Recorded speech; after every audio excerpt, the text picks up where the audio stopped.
Doctor और तो अब दर्द भी घुटने टेकेगा।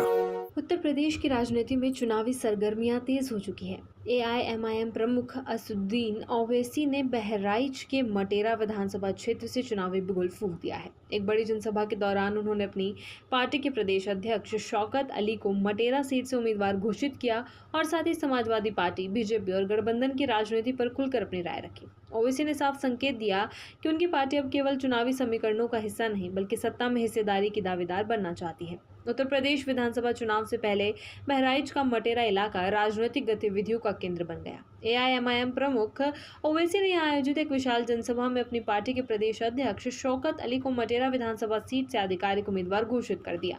सभा में बड़ी संख्या में पहुंचे समर्थकों के बीच ओवैसी ने चुनावी अभियान का आगाज किया और दावा किया कि उनकी पार्टी प्रदेश की राजनीति में बड़ा बदलाव लाने जा रही है।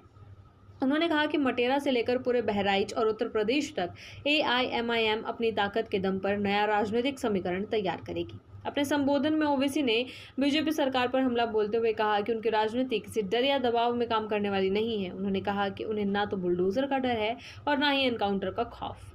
उन्होंने अपने समर्थकों को संदेश देते हुए कहा कि वे अपने विचारों और पहचान को लेकर हमेशा खुलकर बोलते रहेंगे। चुनावी मंच से ओवैसी ने गठबंधन की राजनीति पर भी खुलकर बात की। उन्होंने कहा कि उनकी पार्टी किसी भी राजनीतिक दल के बातचीत के लिए तैयार नहीं है, लेकिन सम्मान और बराबरी की शर्त होनी चाहिए। उन्होंने ये भी कहा कि उनकी पार्टी किसी भी राजनीतिक दल से बातचीत के लिए तैयार है, लेकिन सम्मान और बराबरी की शर्त पर। उनका कहना था कि अब एआईएमआईएम केवल समर्थन देने या दूसरे दलों के लिए राजनीतिक जमीन तैयार करने की भूमिका में नहीं रहेगी, बल्कि अपनी हिस्सेदारी की मांग करेगी। बाद में मीडिया से बातचीत में ओवैसी ने समाजवादी पार्टी और उसके अध्यक्ष अखिलेश यादव पर भी निशाना साधा। उन्होंने आरोप लगाया कि पिछले कई चुनावों में समाजवादी पार्टी अपेक्षित प्रदर्शन नहीं कर पाई है।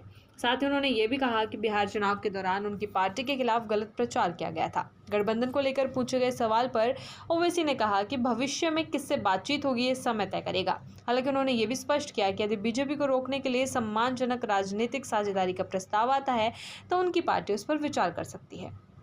राजनीतिक रूप से मटेरा विधानसभा सीट को काफी महत्वपूर्ण माना जाता है। वर्ष 2008 के परिसीमन के बाद से ये सीट समाजवादी पार्टी का मजबूत गढ़ रही है। वर्तमान में यहाँ से समाजवादी पार्टी के विधायक मारिया शाह प्रतिनिधित्व कर रही है। ऐसे में एआईएमआईएम द्वारा अपने प्रदेश अध्यक्ष को मैदान में उतारना इस सीट को और अधिक चर्चित बना रहा है।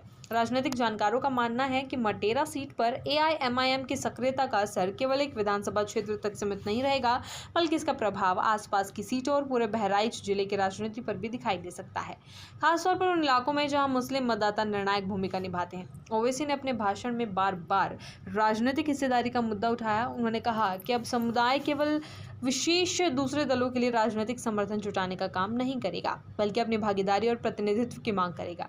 उनके इस बयान को आगामी चुनावों के लिए पार्टी की रणनीति के रूप में देखा जा रहा है। मटेरा में उम्मीदवार घोषित करने के साथ ही एआईएमआईएम ने साफ कर दिया है कि वो उत्तर प्रदेश विधानसभा चुनाव में अधिक आक्रामक भूमिका निभाने की तैयारी में है। अब राजनीतिक नजर इस बात पर टिकी है कि आने वाले दिनों में पार्टी अपने चुनावी अभियान को किस तरह आगे बढ़ाती है और विपक्षी दल इसके जवाब में क्या रणनीति अपनाते हैं। डॉक्टर और तो अब दर्द भी घुटने टेकेगा।